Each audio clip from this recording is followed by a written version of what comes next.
अस्सलाम वालेकुम। आज हम बात करेंगे हेल्थ के बारे में। मदद करने के क्या फ़ायदे हैं। मैं हूं शाकिर जोजा, पब्लिक स्पीकर और मोटिवेटर। आप देख रहे हैं हमारा यूट्यूब चैनल माइंड चेंजर। अगर अभी तक भी आपने हमारा चैनल सब्सक्राइब नहीं किया है तो सब्सक्राइब कर लीजिए और घंटी के बटन को भी हल्का सा पुश कर दें। मैं दावे के साथ कह सकता हूँ, गारंटी लेता हूँ कि आपकी लाइफ में स्टेप बाय स्टेप चेंजिंग आता जाएगा। आप हमारा चैनल देखिए, आपकी लाइफ, आपका माइंड चेंज हो जाएगा। अब आते हैं अपने टॉपिक की तरफ। हेल्पिंग पावर क्या होती है। इस दुनिया के अंदर यूनिवर्स का सिस्टम है कि जो चीज़ आप बांटोगे वो आपको रिटर्न मिलेगी और उससे कहीं ज़्यादा रिटर्न मिलेगी। अगर आप नफ़रत बांटते हो तो आपको नफ़रत बहुत मिलेगी, जितनी बांटोगे उससे ज़्यादा नफ़रत आपको मिलेगी। अगर आप धन बांटते हो तो आपके पास धन में इजाफ़ा होता चला जाएगा, धन बढ़ता चला जाएगा। मान लीजिए एक पानी का कुआं है आपके पास और आप उस पर बैन लगा देते हो कि कोई इसमें से पानी नहीं लेगा क्योंकि पानी ख़त्म हो जाएगा, लेकिन ऐसा नहीं होगा, इसके विपरीत होगा। अगर आप पानी लेना बंद कर देंगे, कुएं में पानी आना बंद हो जाएगा। आप इससे बेहतर कर सकते हैं, सब पानी लेकर जाओ हमारे कुएं से। तो यूनिवर्स का सिस्टम उस कुएं के अंदर पानी बढ़ाता ही चला जाएगा। यही सिस्टम अब मैं आपको सुनाता हूँ एक लड़के की कहानी। ये लड़का अमेरिका में पढ़ता था। अमेरिका के अंदर इसने इकोनॉमिक्स या अर्थशास्त्र में मास्टर डिग्री ली।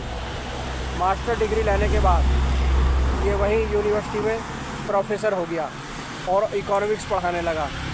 और ये लड़का था हमारे एशिया का ही रहने वाला। वहाँ पढ़ाने के बाद कुछ दिन बाद ही अपने देश में लौट कर आता है और अपने देश के अंदर ही यूनिवर्सिटी में प्रोफेसर की नौकरी कर लेता है। प्रोफेसर की नौकरी में भी इसने अपना सब्जेक्ट चुना अर्थशास्त्र।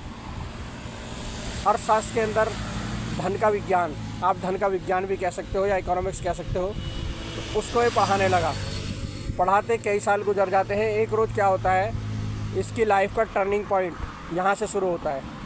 ये कॉलेज जा रहा था पढ़ाने के लिए। रास्ते में एक बूढ़ी औरत, कमज़ोर हालत, एक बांस का बड़ा ही खूबसूरत टेबल बना रही थी। इस लड़के को बहुत पसंद आता है। अब वो लड़का नहीं रहा था, प्रोफेसर हो गया था, वो आदमी हो गया था। वो उस टेबल को देखता है और उसको बड़ा पसंद आता है। उससे कहता है कि ये टेबल मुझे बेच दो। वो औरत कहती है मैं आपको नहीं बेचूँगी। उसको बड़ा अजीब लगता है कि मैं आपको कीमत दूंगा, आप कीमत बताइए। बोले नहीं, मैं आपको चाहकर भी नहीं बेच सकती। प्रोफेसर साहब को बड़ा अजीब लगता है कि आखिर आप मुझको बेचना क्यों नहीं चाहती। बोली नहीं, ऐसा नहीं है कि मैं आपको बेचना नहीं चाहती, मेरे साथ एक मजबूरी है। बोले क्या। बोले साहूकार ने मुझे 500 रुपये उधार दिए हैं और ये एग्रीमेंट है कि ये टेबल जो भी मैं बनाऊंगी उन 500 रुपये के सूद में ये टेबल आप मुझको दोगी, और सूद से अलग एक्स्ट्रा बना लेती हो तो मैं अपनी मर्ज़ी की कीमत देकर ख़रीदूँगा। फिर प्रोफेसर साहब को बड़ा दुख हुआ ये सुनकर कि सिर्फ 500 रुपये के लिए इस लेडीज़ को अपनी मुँह मांगी कीमत टेबल की नहीं मिल रही। वो धन विज्ञान पढ़ाते ही थे। उन्होंने सोचा कि मैंने इकोनॉमिक्स पढ़ा। इकोनॉमिक्स के अंदर कहीं भी ये नहीं सिखाया गया कि इंसान को रोटी कैसे मिले। अब इसके हालात इतने कमज़ोर हैं, कई दिन वो सही से सो ना सके और इसी बारे में सोचते रहे। उसके बाद उन्होंने डिसीजन लिया, सबसे पहले जाकर यूनिवर्सिटी में इस्तीफ़ा दिया, पढ़ाना बंद किया कि ऐसा इकोनॉमिक्स या धन का विज्ञान क्या है जो इंसान को रोटी नहीं दे सकता। वो उस लेडीज़ के पास गए और उससे बोले कि मैं इस टेबल को ख़रीदना चाहता हूँ। उसने वही पुरानी वाली बात कही। उन्होंने 500 रुपये निकाले और उस औरत को दिए। बोले 500 रुपये लो और साहूकार के कर्ज चुकाओ और टेबल आप मुझे दो या ना दो, अपनी मर्ज़ी से मार्केट में बेचो। उसने ऐसा ही किया। ना कोई गारंटी मांगी प्रोफेसर ने, ना ही किसी को गवाह बनाया, बस हेल्प की नीयत से उसको दे दिए। उसने 500 रुपये चंद दिन बाद ही लौटा दिए क्योंकि उसको अपनी मुँह मांगी कीमत पर टेबल बेच पाई। उसके बाद प्रोफेसर साहब को एक ज़िंदगी का मकसद मिल गया। प्रोफेसर साहब ने उससे पूछा कि गांव में और कितनी औरतें हैं जो कर्ज में डूबी हुई हैं। उस लेडीज़ ने बताया कि 42 औरतें और हैं। उन्होंने सब 42 औरतों को 500-500 रुपये देकर उनका कर्ज मुक्त किया। वो बहुत खुश हुई, किसी से कोई गारंटी नहीं मांगी और वो अपने टेबल अपनी खुशी से, अपनी मर्ज़ी से मार्केट में अपने मुँह मांगे कीमत पर बेचने लगीं। और उससे ताज्जुब की बात, प्रोफेसर साहब ने सोचा था शायद मेरे पैसे लौटेंगे या नहीं, पता नहीं, लेकिन उनके बहुत जल्दी 42 की 42 औरतों ने पैसे लौटा दिए। उन्होंने कोई ब्याज सूद कुछ भी नहीं लिया, सिर्फ हेल्पिंग की नीयत से काम किया था। प्रोफेसर साहब ने सोचा क्यों ना अब ये पूरे देश के अंदर हमने सिस्टम चलाया जाए। प्रोफेसर साहब ने एक ग्रामीण बैंक नाम से बैंक स्टार्ट किया। उसमें उन्होंने 3 करोड़ लोग जो कर्जदार थे, और कर्जा भी उन पर सिर्फ 500 रुपये लगभग था, उन्हीं लोगों को पैसा बांटा विदाउट गारंटी। और वो और हैरत में रह गए कि वो सारा पैसा उन पर लौट कर आ गया। उन्होंने अपने बिजनेस किया और सारा पैसा इनका लौट आया। तो इसका सिस्टम क्या है? आप हेल्पिंग पावर। अब आप समझ सकते हैं ये शख्स कौन है। मैं अब उसका नाम बताता हूँ। उसका नाम है मोहम्मद यूनुस। अब आप समझ भी गए होंगे मोहम्मद यूनुस कौन है, लेकिन थोड़ी डिटेल और बताता हूँ। उसके बाद उन्होंने देखा अपने देश में भ्रष्ट सरकारें थीं। अब वो भ्रष्ट सरकार के ख़िलाफ़ खड़े हुए। तो सरकार की जो प्राइम मिनिस्टर थी उनको ख़तरा हुआ कि पब्लिक में इस बंदे की बहुत इज्जत है, तो इसको हटाओ सामने से।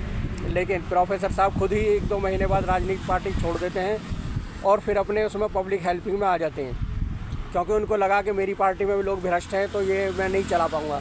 उन्होंने छोड़ दी। लेकिन मौजूदा प्राइम मिनिस्टर को लगा कि ये मेरे लिए ख़तरा है, फिर भी उन्होंने प्राइम मिनिस्टर ने उसका पीछा नहीं छोड़ा। उसके पीछे अपनी पुलिस लगा दी और उस पर भ्रष्टाचार के आरोप लगाए। उसको इतना मजबूर कर दिया कि उसे देश छोड़ के जाना पड़ा। लेकिन पूरे देश की पब्लिक में उसकी इतनी इज्जत थी कि 2008 में पब्लिक ने सरकार को गिरा दिया और मोहम्मद यूनुस को बुलाया कि आप प्राइम मिनिस्टर बनो।